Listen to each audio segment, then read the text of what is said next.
Aston Villa 1, Arsenal 0, and I am absolutely fuming. Trust me, I'm absolutely fuming, man. My head is on planet Mars right now. Now, Arsenal have lost their second game of the season and do not take back top spot from Liverpool after they won earlier today. But this game goes bigger than that. First of all, I'm going to say this, yeah. This is not down to Arteta one bit. Not down to Arteta one bit. Normally, when you lose, you can question the manager, question this, question that. Nothing wrong with it whatsoever. We were the better team today. We were definitely the better team over Aston Villa. We deserved the victory. It just came down to two things. A mixture of the attackers not putting away their chances, a mixture of the defenders losing their concentration in the key moments to let John McGinn score, and then a little bit of incompetency from VAR to add into the cocktail. And look what came out of it, man. Look what came out of it. I mean, I can digress. Like I can go through this whole game, like literally dissect this whole game from minute 1 to 90. But it comes down to the fine moments in life. It comes down to the fine moments. We limited Aston Villa to absolutely nothing in this game. Absolutely nothing. Like to one little chance we gave them, right? And they scored from it because wasn't enough in the middle of the park to close down the ball. Zinchenko gets lost in the middle of the pitch. Ben White's not close enough to the man. Rice should do better saving it. And Gabriel should stop the cross. 5 errors led to that goal. We go 1-0 down. We didn't start the game great. But after we went 1-0 down, we actually played decent. Ever since going 1-0 down, we were the better team for the rest of the football match. We were starting fast. We were going quickly. We were getting the ball out to wide areas. We were exploiting the high line. It was good. It was good. The only thing missing was the attacking players could not put the ball in the back of net. How many times in that first half and second half did we rob them of possession and not put the ball in the back of net? So many times we win the ball back and it's 5-on-4 or 4-on-3 or 3-on-2, bearing down on goal. And we just can't get that shot off or the shot is weak. Odegaard had about 2 or 3 so good chances, man. First off, he's literally walking with the ball. He could put it in the back of net. He just literally passes it into Emi Martinez's gloves. Second off, gets the ball pulled back to him at the edge of the box. Bro, we've seen you score so many goals like that against Wolves on the weekend, against Man United earlier in the season. Just wide of the mark. It's a crap shot, man. Crap shot. And then to mix it all in, look what comes afterwards. The VAR decisions. Number 1, Gabriel Jesus, how is that not a penalty on him? I literally watched Crystal Palace versus Liverpool earlier when Palace got a penalty for the exact same thing. Exactly the same. Literally 4 or 5 hours later, Arsenal do not get a penalty for the same thing. It's a lack of consistency. Whether you believe it's a penalty or not, you have to have consistency. I think it's a penalty. He's kicked through the man and missed the whole ball. I think it's 100% a penalty. But look, that's the way it goes sometimes, and that's the way it goes. And then at the end of the game, Havertz puts the ball in the back of net. I'm about to celebrate. Ref's called handball. How the ref has spotted that, I'm not too sure. I think he's just blown his whistle because it's Arsenal or something like that. VAR's looked at it for about, I want to say 4 minutes. They've decided, nah, it's not. It is handball on Kai Havertz. Hang on a minute then. Hang on a minute. How comes Matty Cash handballed it about 4 seconds earlier? But because he's a defender, he gets away with it. Because Kai Havertz, it grazes his arm. It's not like it's an outstretched position. His arm's by his side. It grazes his arm and then goes into the back of net. Apparently, that's a handball. But if Matty Cash handballs as a defender, literally before Kai Havertz, it's not a penalty. Make it make sense, man. So, look, like I said, it's just one of those games. It's one of those games. What can we do? I'm livid because I feel like on another day, we should have won this game. The game was there for the taking. It wasn't like midweek. When Man City played Aston Villa at midweek, right? Man City, let's be honest, were nowhere near Aston Villa's level. Nowhere near. Aston Villa run them off the park. And basically the byproduct of that was that Aston Villa were really tired today.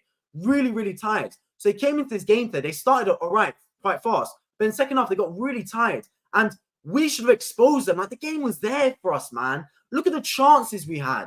Saka's chances. Havertz had a couple chances. Odegaard had chances. Jesus had chances. Nketiah, what does he bring you when he comes off the bench? Let's be real about it right now. Like, if anything, guys, let's be completely honest right now, yeah?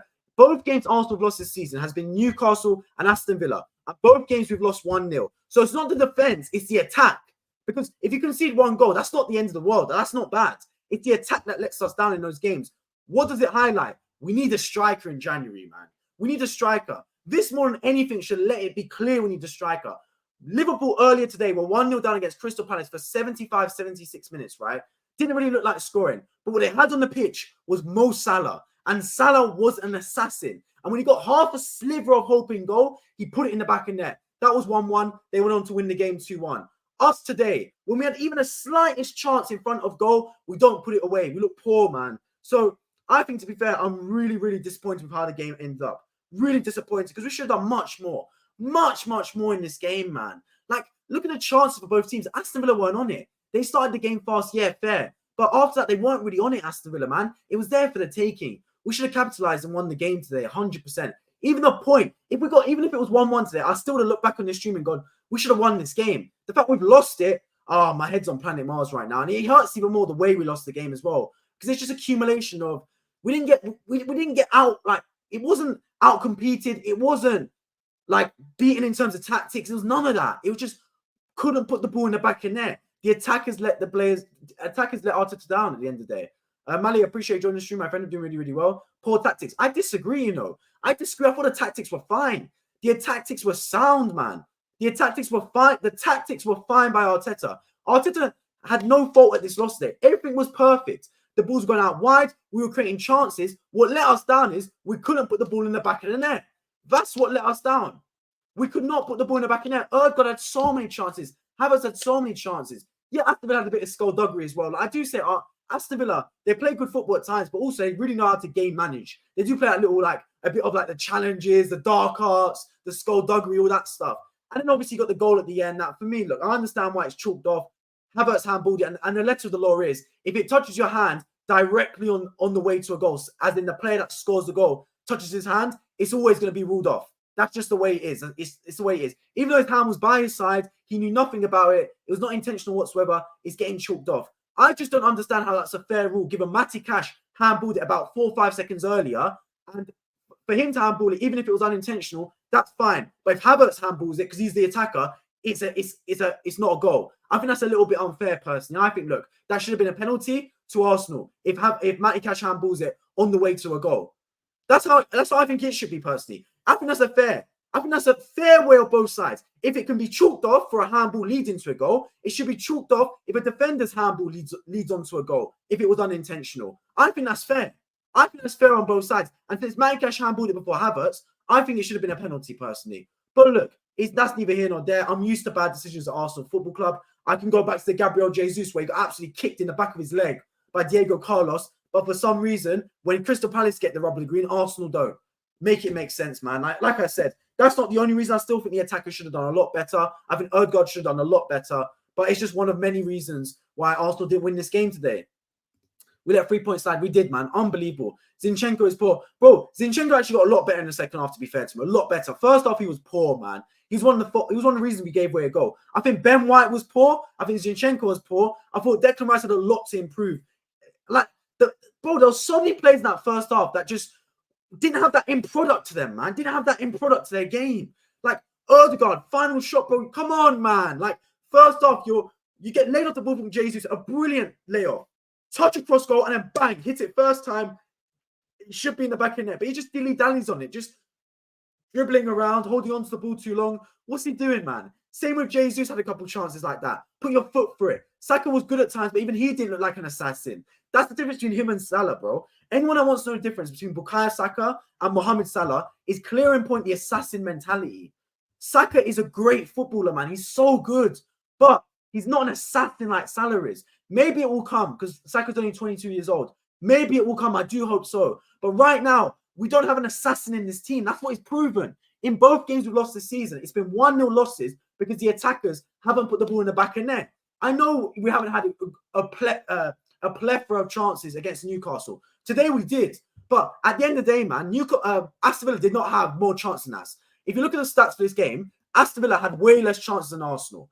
But they managed to win the game, basically, because they put the ball in the back of net with their chances. And that was the difference. Like, the match stats obviously say that the chances were fairly similar. But anyone that watched the game knew that Aston Villa's chances were half chances compared to Arsenal's one.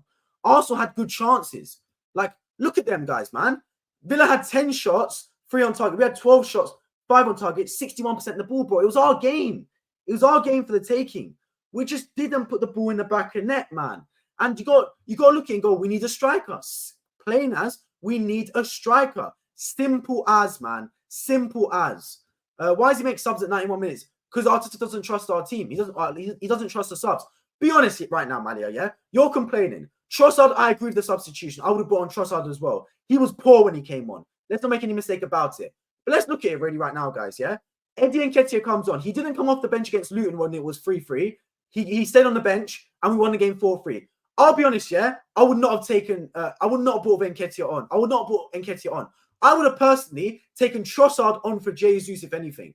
Don't bring Nketiah on, bro. Nketiah is not good enough for this football club. I'm sorry. If it's not Sheffield United or Burnley at home, leave Nketiah on the bus. I'll be real right now. It's harsh, but it's true. It is harsh, but it is true. If we want to win football games, you can't have Nketiah up front. Both our losses this season, right? In fact, every game we've dropped points this season, whether it was Fulham in the 2-2, whether it was Aston Villa today, whether it was Newcastle a few weeks back, they've all been highlighted because we don't have a striker. We don't have a striker that can put the ball in the back of the net. Simple as. How many times, bro? You can analyze it till the cows come home. You can analyze it this way, analyze it that way. You can analyze this and pressing and possession and tiki-taka and tactics. It doesn't matter. The be-all and end-all is we don't have a striker that can put the ball in the back of net. That is it, bro. Like, sometimes you can analyze it. You can dress up the team all you want. You can change the formation. You can change the tactics. But nothing can replace £100 million goal-scoring striker. Nothing can replace a Haaland or a Harry Kane up front. Nothing can do that. Even an Ollie Watkins or an Isak would have done a job. Do you get what I mean? Or an Ivan Toney. I've been crying for Ivan Toney. So this game needs Arteta to cool up. I mean, Vinay was there. Edu was there. Cool up right now to Josh Kroenke, Stan Kroenke, and say, have you been watching this game, lads? We need a striker. Bring me a striker in January. I want Ivan Toney. I want Osimhen. I want whoever, bro. Bring me a striker in January. This game highlighted it, man. If we had a striker, we win this game. I promise you guys, man. If we had Mo Salah in the team, we win this game. If we had Haaland in the team, we win this game. If we had Kane in our team, we win this game. Osimhen, we win this game. Tony, we probably win this game. We just need it. Bro, guys, it's frustrating me because I know we are genuinely this close to winning a Premier League title, guys. Genuinely this close. I'm not even joking with you. This close to winning a Premier League title. We just need a striker. Genuinely, that's all we need, man. You give me a striker, we can win this title, man. I promise you we can win this title. It's letting us down big time. Letting us down big time. Eddie is not here one bit, bro. Let's be honest, Arsenal fans, let me know in live chat. Would you bring Eddie Nketiah off the bench? Would you bring him off the bench? I wouldn't, because he's not good enough for this club. He's not. If it's, like I said, if it's not Sheffield United at home or Burnley at home, leave Eddie Nketiah on the bus, bro. He's not built for the big environments. Tell me one big away goal Eddie Nketiah scored for Arsenal. Give me one, bro. I dare you. I can't think of one. I promise you I cannot think of one big-time away goal Eddie Nketiah scored for Arsenal. Tell me one team that's got a striker that hasn't scored big away goals for them. It doesn't exist. Your striker's there for big moments. Jesus, he gets a goal every now and then, to be fair to him. I don't hate Jesus, but Jesus is a plan B striker. Eddie Nketiah is a plan F striker, bro. He's a plan Z striker.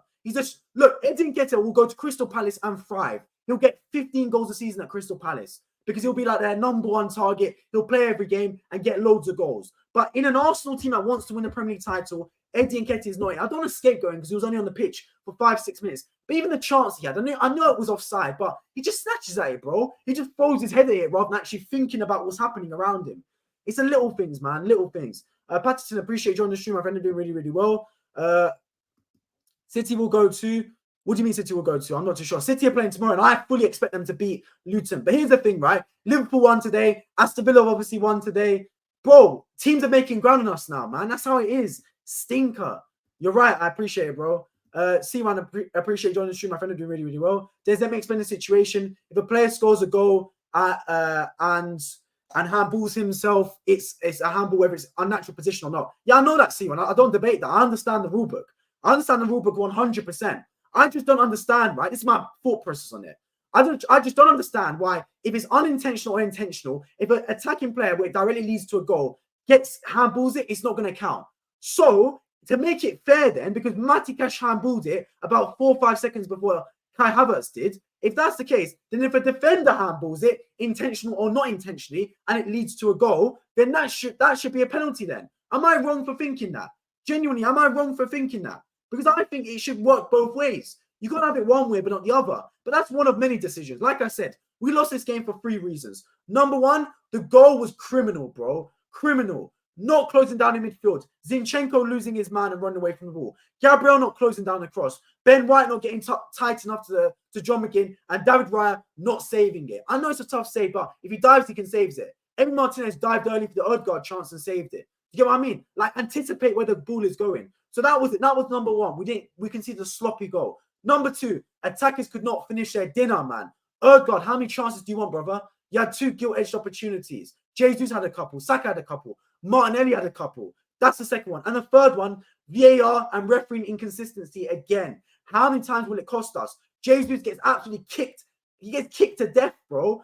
Diego Carlos puts his foot right through him. I see 4 hours ago, Crystal Palace get a penalty for the same thing. But somehow, some way, it's not a penalty for us. And then with the goal, I understand it's not a goal for a handball, fine. But why is it not a penalty then? Why is it not a penalty for Matikash handball? I don't even know, man. How we lost? Edit's Clan, appreciate you joining the stream. My friend, I'm doing really, really well. Bro, I don't know either. My head's on planet Mars right now, genuinely. I just don't know how we haven't won this game. Like, even a draw, I'd be pissed off. Even if we drew this game, I'd be sitting there going, how have we not won it? Because we created enough chances to win the game. The game was there for us. We just didn't quite. It was just one of those games. That's why I'm not even pissed off with Arteta. I'm a little bit annoyed with the team, but at the same time, we just didn't take our chances. Like, on another day, we'd win this game 7-1. Genuinely, I'm not even being harsh. We actually would win this game 6-7-1. In any other situation that they only give handball for players was in an unnatural position, even if Havertz handball passes to Saka or someone who then scores a goal would have been given. Exactly. And that's what I don't get, man. That's what I don't get, because I don't understand the rule that you can literally, there's a loophole to the rule. If Havertz had basically just laid off to Trossard who scored, it would have been a goal. I don't like the unintentional thing. Like, my thing is, yeah, you know how handball people say if it's in an unnatural position and it's handball, then it should be a penalty. The same rule should apply for goals, in my opinion. If the hand's in an unnatural position, then you give it a hand. Then you give it a handball if it was natural, if it was intentional or not. So if he had his hands up like this and you handballed him, fine, handball. But it grazed his arm when his arm was literally by his side. Like, unless Kai Havertz amputates his right arm, there's no way that's not handball. If he amputates his right arm, it goes off his midriff and then he scores from either way. So do referees want him to just chop his arm off? I don't get it. Like, I understand the rule, but the rule's wrong. Like, the rule's wrong with it. So you either change one way of the rule, which in my opinion is same applies to defenders then. If defenders touch it on the way to a goal, then it should be a penalty. Or you make it so it's unnatural position rather than just handball full stop. This is what I'm saying, man. It's this joke. Corruption this match, once again. I don't want to say corruption because I don't want to go that far, but you get what I mean, bro. It's a combination. Chances missed, lack of VAR decisions, not stopping them scoring. Because at the end of the day, right, even if we don't score our chances, if we stop that McGinn goal, it still ends 0-0, which is not a bad result at the end of the day. But how have Aston Villa won both games in a row, by the way? How have Aston Villa beaten Man City and Arsenal? We made them look ordinary today, very ordinary. Jeff, appreciate you joining the stream. I think we're doing really, really well. Chances wasted, big time chances wasted, man. Big time chances wasted for Arsenal. Once again, another advert for why Arsenal need a striker. We need a striker, man.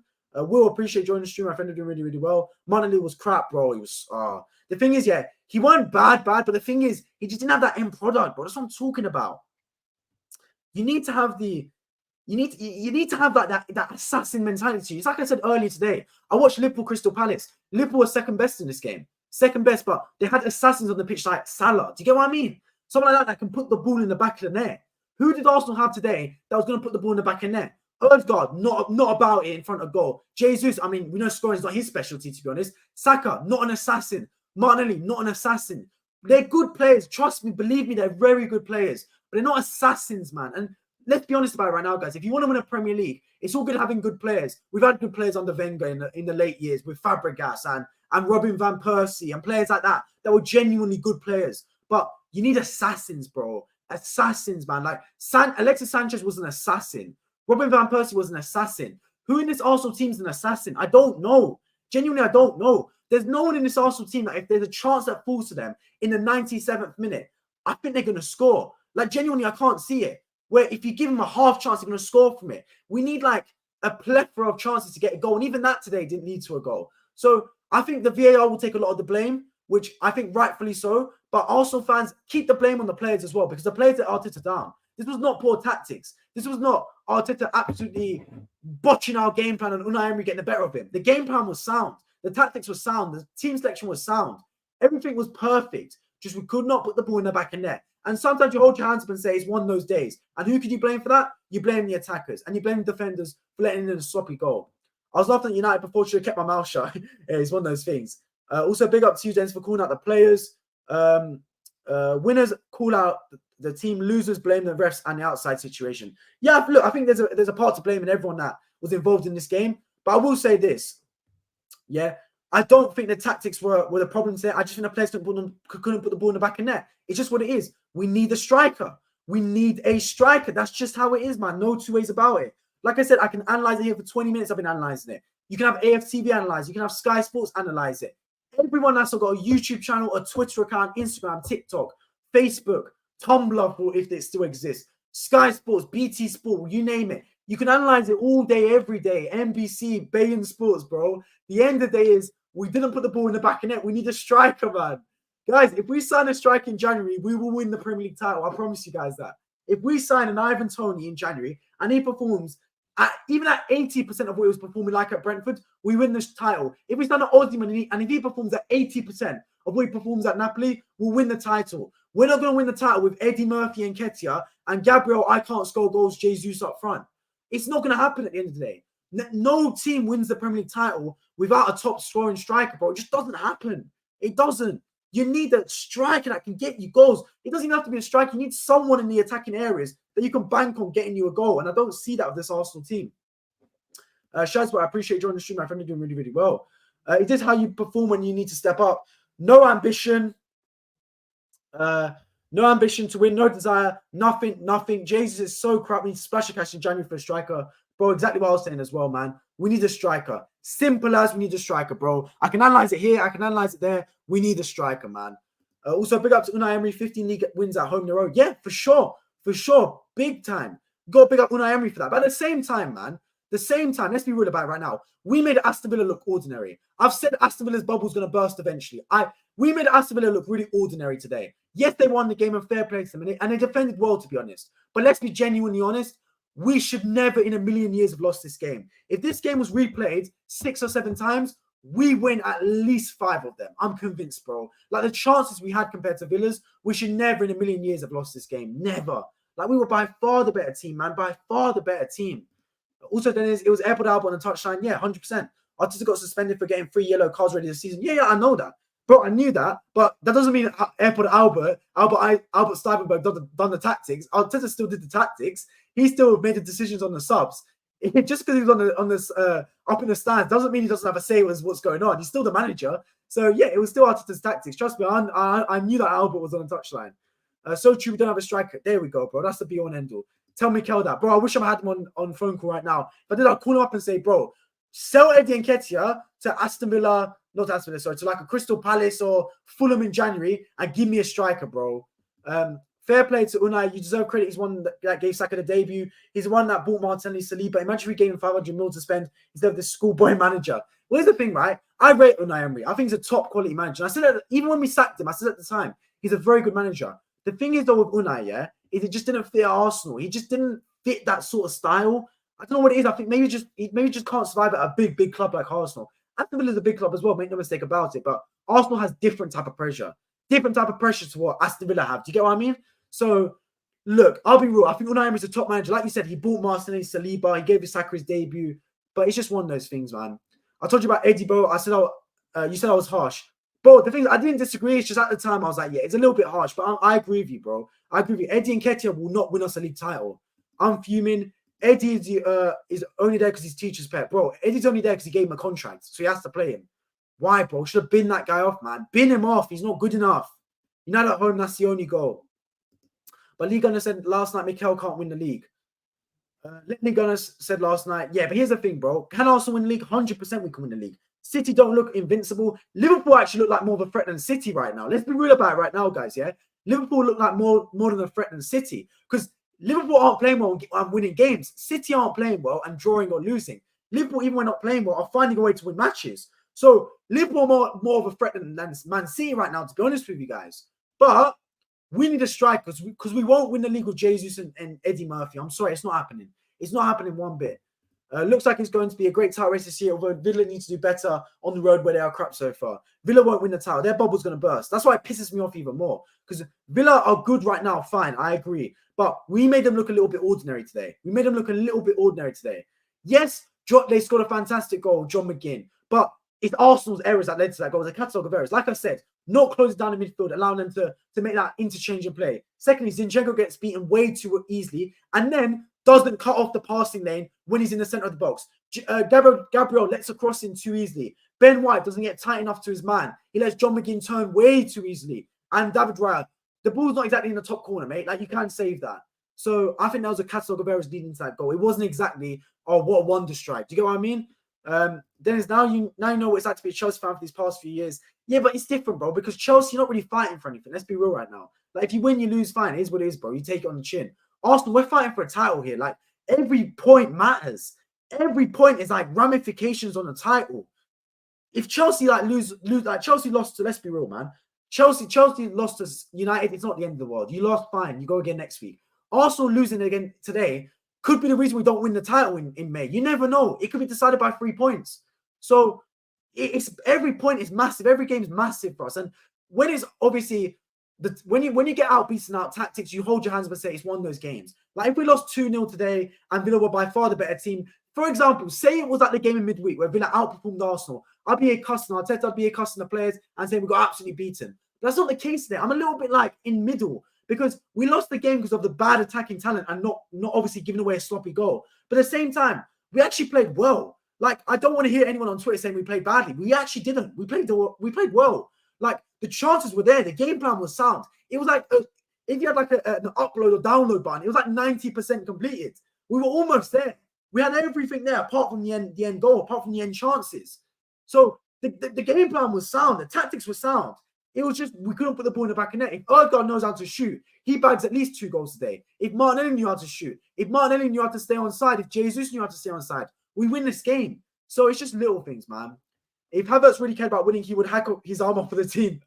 But I'll be real. Actually, that's a good point. Let me say, though, yeah, I actually big up Kai Havertz. I thought he played well today, Havertz. I'll be real with you guys. I obviously have not been a massive fan of Havertz when he's coming to the team for 65 million. But one thing I will say is this, yeah, despite the result, for the past 4 or 5 matches, I've been a real big fan of Havertz. I think he's played really well. I think he was very, very good against Wolves. I thought he was good again in midweek in the Champions League. Obviously, we won 6-0 though, so it's not a massive result. He was good against Brentford as well. He was very good against Luton Town, and he was good again today. I thought Havertz played really well today. Won a couple of balls from deep, was able to impact the play going forward. Obviously, scored a goal that was ruled out. I really thought Havertz had a good game, man. He's really starting to come into his own. So I have to applaud him when he does well. Because I can't... Look, obviously, I said what I said when we signed him, but he's starting to turn me bit by bit because I thought he played well today, Havertz. Played really well. Is this how you perform when you need to step up? No ambition to win, no desire, nothing. Jesus so crap when you splash cash. I think I went through this comment. To be honest. But yeah, bro, I'll be real with you, man. It wasn't even that. It was more a case of the strikers, bro. The strikers could put the ball in the back of net. Wasted 65 million on Havertz. Look, I thought that as well, but it's starting to turn me. Little by little, Havertz is starting to turn me. Craig, appreciate you joining the stream. My friend are doing really, really well. Imagine supporting Arsenal and losing to Aston Villa, bro. Trust me, man. We made them look ordinary today. Aston Villa are a good team. Make no mistake about it. They are a good team. But we were the better team today. You could tell, man. Like, I know Villa were tired from midweek, but we were a good team, man. Like, we're the better team. We should be winning this game. We should be. Like, that what infuriates me is because I know if this game was played 10 times, we'd win 8 of them. We genuinely would win 7 or 8 of these games. We can dream about the striker. Arsenal are lazy. Yeah, look, I hear you, man, but let's be real about it right now, man.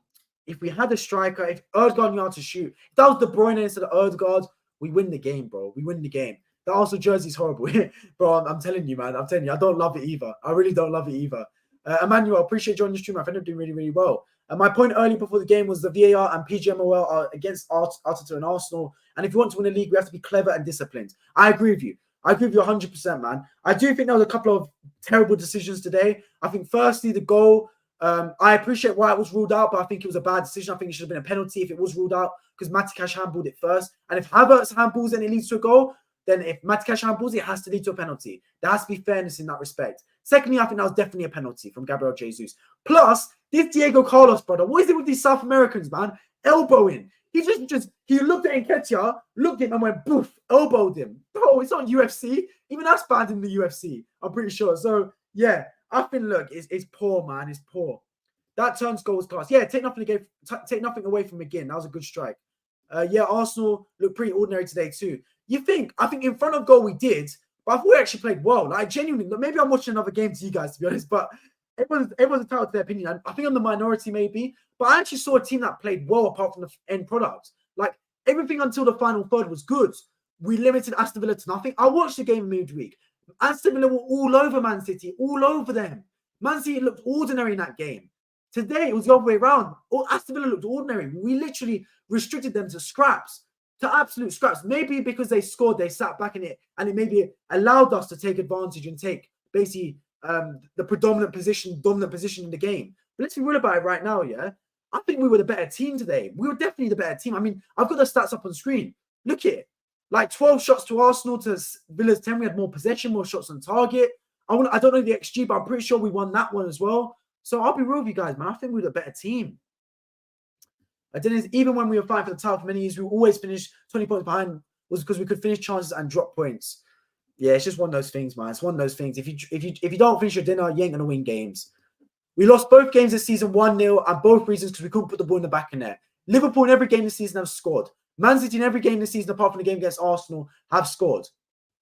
Arsenal in both games we've lost have not put the ball in the back of net. Simple as. That's the be all and end all about it. The game's about goals. The game's about goals. If you don't score, you don't win. Hello, Arteta, by the person who's going to sack him. No, I don't think Arteta ain't getting sacked anytime soon. I wouldn't say Arsenal play well today. They didn't play badly, but not well either. I hear you. I think it's just because the end product skewed it. I think. Look, would you say we played well against Luton? I don't think we played amazing against Luton, to be honest, but we won that game 4-3 and scored 4 goals. Today, we had chances, bro. We just couldn't put the ball in the back of net. Odegaard had 2 gilt-edged chances, man. Watch it back if you haven't. In the first half, Jesus lays it off to him. He's on the penalty spot, bro. He has to score. Second half, ball gets pulled back to him from, I believe it's Martinelli or it might even have been Zinchenko or something like that. He's got to score, bro. He's on the edge of the box. Martinez is in no man's land. He just skews it wide. A huge critic of Havertz. But today he was the only man that I wanted to win. He showed fight. I want to see this Havertz every single week. I agree, bro. I agree 100%. I thought Havertz played well today. I thought Havertz was good, man. Very good. I'm sorry, if you can't bottle that now, you have to get revenge. Yeah, I agree. And look, now it means the game at Anfield is massive. Absolutely massive. We have to win at Anfield. If we won today, a draw at Anfield would have been a good result. It would have been definitely a good result. Now we have to win at Anfield, guys. I can't lie. A draw wouldn't be a terrible result at Anfield. It genuinely wouldn't. But if we win at Anfield, that silences a lot of the critics. But here's the thing, bro. Like, it's like it just annoys me because look at this. Look at today. If you look in the holistic the bigger picture, right? Liverpool played bad and 1-2-1 against the run-up play. They got a jammy decision with the red cards. They got away with it. They got away with it big time, Liverpool, and they win the game due to those decisions. Then on the flip side, today, Arsenal were better than Aston Villa, but had a couple of VAR decisions not in our favour and lost the game 1-0. So that's a 6-point swing right there. Liverpool got 3 points, Arsenal lost 3. So 6 points got swung on refereeing decisions, basically, because they got stupid red card Crystal Palace when the referee should never have given a second yellow, which completely changed that game. And in today's game, Jesus got absolutely kicked down the back of his leg, and that's not a penalty. Equally, the goal should have been at least a goal, in my opinion. And then you sit there and go, look what's happened. So it's the little things. Like VAR obviously makes its mark on games nowadays. It's one of those things, man. What can I say? I can't let it beat me up at night. 6 out of 10 today's performance. I'd agree with that. I'd give it a 6 out of 10 as well. I agree. Facts. There we go, man. There we go. What can we do? Guys, I'll be honest, I'm distraught, man. I'm distraught. I need to sleep on it. I need to forget about it. I appreciate everyone that tuned into the stream today. I'll be back tomorrow to stream after Man City. If you're new on today, make sure you do subscribe down below. Hit the notification button. Feel free to check out other videos on my channel. I dropped a video on Jude Bellingham, which hopefully will be a really good one. I've got a couple more videos coming out on that genre as well on this channel. So make sure you stay tuned for it. I appreciate everyone that tuned in as well. Overall, check out also my personal channel if you're interested in that sort of stuff. How are you feeling about final week of term? Can't wait for it to end, to be honest, man. Can't wait for it to end. I'm ready to pack it in, get the exams out of the way, and then continue on. Hopefully next term I'll have only my final year projects, so I'll be able to double down, triple down on content and all sorts of other stuff. Can't wait for December and end of December, January, because then Transfer Daily starts on this channel as well, and I can't wait for that, man. Transfer Daily is one of the favorite times in this channel, man. Get the transfer content out every day. I'll be able to expand that as well to more clubs than just Arsenal. But yeah, I'll be back tomorrow to stream after the Tottenham game. Hopefully Newcastle beat Tottenham. Well, to be fair, with Tottenham dropping like a stone, maybe a draw is a better result for us, actually, if you look at it overall. But yeah, regardless, I appreciate everyone that tuned in. Arsenal didn't win today. It's got a bitter pill in my bitter pill to swallow. It's one of those things. I hope to catch you all in my next one. Take care.